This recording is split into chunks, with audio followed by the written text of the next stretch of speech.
শুভ সকাল বন্ধুরা, তোমরা সবাই কেমন আছো? আশা করছি যে যেখানে আছো সবাই খুব ভালো আছো, আর আমিও ভালো আছি।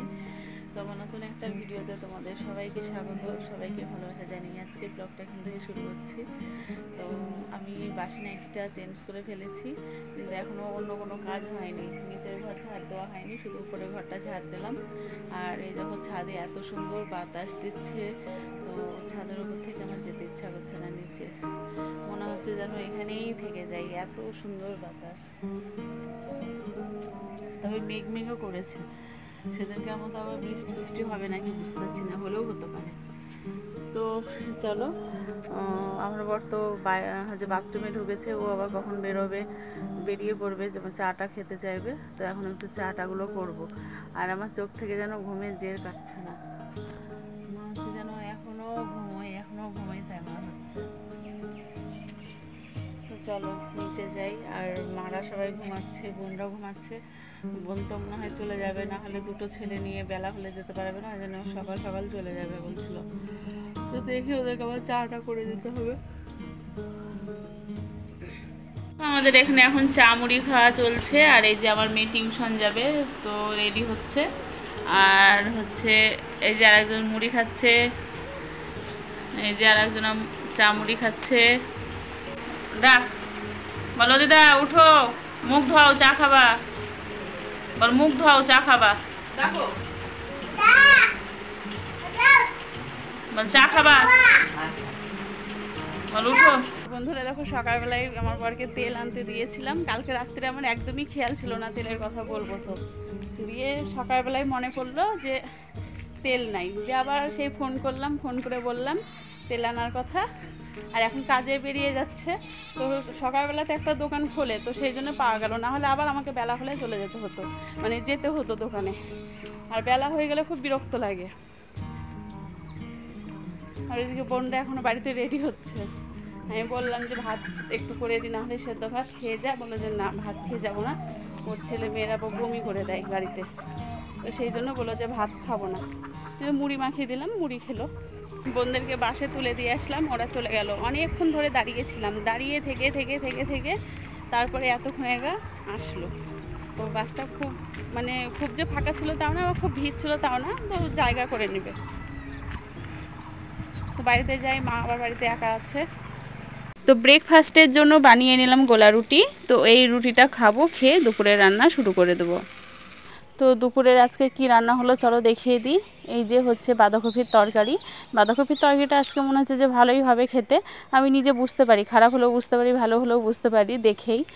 আর এই যে এখানে হচ্ছে আলু দিয়ে লাফা দিয়ে ভাজা আর মটরের ডাল। তো রান্না আজকে উনুনে করেছি, হাঁড়ি দেখেই বুঝতে পারছো, হাঁড়িতে মাটি দেওয়া। অনেক দিন পরেই উনুনে রান্না করলাম, আর কদিন থেকে গ্যাসেই রান্না করছিলাম। তো দুপুরবেলায় খাওয়া দাওয়া করে একটু রেস্ট নিয়ে বাসন টাসন ধুয়ে তারপরে বিকেলবেলায় স্নান করে উঠলাম। তো এখন বাজে 5টা। আমি কিছুদিন থেকে তাই করছি, মানে বিকেলের দিকে স্নান করছি। কেন বলো তো? কারণ যা পরিমাণে গরম পড়েছে, আর আমি যেভাবে ঘামি বললে বিশ্বাস করবে না। মানে আমাকে সামনেখানে তোমরা যদি দেখো, অটোমেটিক আমাকে দেখে তোমাদের মায়া লাগবে, ঠিক আছে? মানে এমন পরিমাণে মানে আমি ঘেমে একসা হয়ে যাই। তো সেই জন্য একটু দেরি করেই স্নানটা করি। আর তাছাড়া ধরো মেয়ে হচ্ছে 12টা সাড়ে 12টার মধ্যে স্নান করে পুজোটা সেরে নেয়, সেই জন্য আমি একটু দেরি করেই স্নানটা করি। তো চলে আসলাম একেবারেই সন্ধ্যাবেলা। তো সন্ধ্যাবেলাতে দেখো আমি সন্ধ্যা দেখে নিয়েছি, আর আজকে না ধূপ দিলাম ঘরে। তো ধূপটা আমার রোজ রোজ দেওয়া হয় না, তো আজকে ইচ্ছা করছিল যে দিতে, সেই জন্য আবার ধূপ জ্বালিয়ে দিয়েছি। আর আমার মেয়ে আবার ধূপের গন্ধ শুকতে খুব ভালোবাসে, আমাকে বলবে যে মা বেশি করে ধূপ দাও, বেশি করে ধূপ দাও, ওর এত ভালো লাগে। আর ও আবার বলবে যে ধূপের গন্ধটা আমার এতটাই ভালো লাগে মনে হয় যেন খেয়ে নিই। আমি বলছি যে বাবা এত, বলছে যে হ্যাঁ আমার এত ভালো লাগে। তো যাই হোক, দেখো আমি এদিকে ময়দাটা মেখে নিচ্ছি। আর আজকে মায়ের শরীরটা ভালো নেই জানো তো, খাবার দুপুরবেলাতে একদমই খায়নি, মানে যতটুকু খাবার দিয়েছি একবার একটু মুখে দিয়েছে, দিয়ে ফেলে দিয়েছে। মানে কি বলবো, আমরা যে ভাত খাওয়ার সময় যে ভাতটা মেখে আমরা যে একবার যে খাবারটা মুখে তুলি, অতটুকুই ভাত মা নেয়, কিন্তু সেটারও ভাত খেতে পারছে না, সেই ভাতটুকুও খেতে পারছে না পুরোপুরি। তো শরীরটা ভীষণই খারাপ করছে। তো তারপরে দেখো রাত্রিবেলাতে হচ্ছে দুধ রুটি দিলাম। তো মানে এমনি যে ঠোঁটে ঘা হয়েছে বলে তরকারি দিয়ে খেতে পারবে না, তো সেই জন্য দুধ রুটি দিলাম। তো দুধ রুটি খেয়ে ব্যাস অমনি হচ্ছে বমি টমি করে একদম কঠিন অবস্থা, মানে যা খেয়েছে সব তুলে ফেলেছে। তো আমরাও এদিকে খাওয়া দাওয়া সেরে নিলাম। তো খাওয়া দাওয়া সেরে বাসন টাসনগুলো সব নামিয়ে নিচ্ছি। আর তারপরে মা কলতলায় বমি করেছিল, সব অনেক জল ঢেলে দেওয়া হলো, ফিনাইল টিনাইল সব দিয়ে দেওয়া হলো। তো এখন মাকে বললাম যে একটু বসো, আমি এখন ওষুধটা খাওয়াবো। তো এখন দেখো এঁঠোটা মুছবো, এঁঠোটা মুছে মাকে ওষুধটা খাওয়াবো, দিয়ে ওষুধটা খাইয়ে তারপরে আমি ওপরে যাব শুতে। তো তোমরা তো জানো প্রত্যেক দিনেই আমার একটা ডিউটি ধরো, এখন করতেই হবে, কিছু করার নেই। তো বন্ধুরা আমাদের খাওয়া দাওয়া সব কমপ্লিট হয়ে গেল, আর এখন বাজে রাত্রি 10টা। তো আজকে তাড়াতাড়ি খাওয়া দাওয়াটা সেরে নিলাম। আর হচ্ছে মাকেও তাড়াতাড়ি খেতে দিয়ে দিয়েছিলাম আজকে।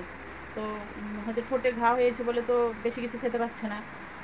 তো সেই জন্য আমি আবার ঋতু বাবাকে বলেছিলাম যে 1 প্যাকেট দুধ নিয়ে আসতে। তো দুধ নিয়ে এসেছিলো, তো দুধ গরম করে দিলাম। তো দুধ দিয়ে রুটি দিয়ে খেলো। তো খাওয়ার পরে সঙ্গে সঙ্গে বমি করে ফেললো, মানে দুধটাও সহ্য হচ্ছে না। তো আমাদের বাড়িতে আসার পরে আর একদিনকে শুধু করেছিল দিনের বেলাতে, ওইটা ওষুধ খাওয়ার ভয় করছিল। তো সেই জন্য জলটা মানে হয় না, এক সময় তো ওষুধ খেতে গিয়ে ভয় করলে যেটা হয়, মানে তো তুলে ফেলে, ওষুধটা গিলতে পারে না, এরকম হয়। তো এই জিনিসটা একবার হয়েছিল। আর আজকে একদম পুরো বমি করে ফেললো, মানে দুধটা সহ্য হচ্ছে না। আর কি বলতো, আমি বুঝতে পারছি না যেগুলো কিসের কী লক্ষণ, আমি কিছু বুঝতে পারছি না। মানে খাবার দাবার তো সেরকম কিছু খাচ্ছেই না।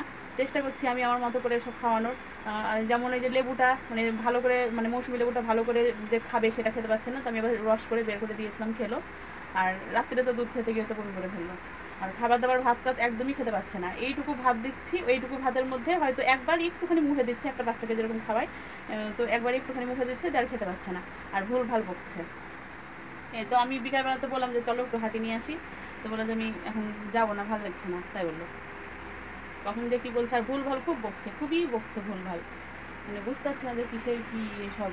তো আমি নিচের ঘরে আমি হচ্ছে বলতাম, তো সামনেখানে বলতে কেমন লাগলো, তো সেই জন্য আমি ওপরে আসলাম, ওপরে এসেই বললাম। তো যাই হোক বন্ধুরা, ভিডিওটা আজকের মতো এখানেই শেষ করলাম। ভিডিওটা ভালো লাগলে লাইক কমেন্ট শেয়ার করে দিও, আর অবশ্যই চ্যানেলটাকে সাবস্ক্রাইব করে দিও, আমার পাশে থেকো। আবার দেখা হবে নেক্সট একটা ভিডিওতে। টাটা।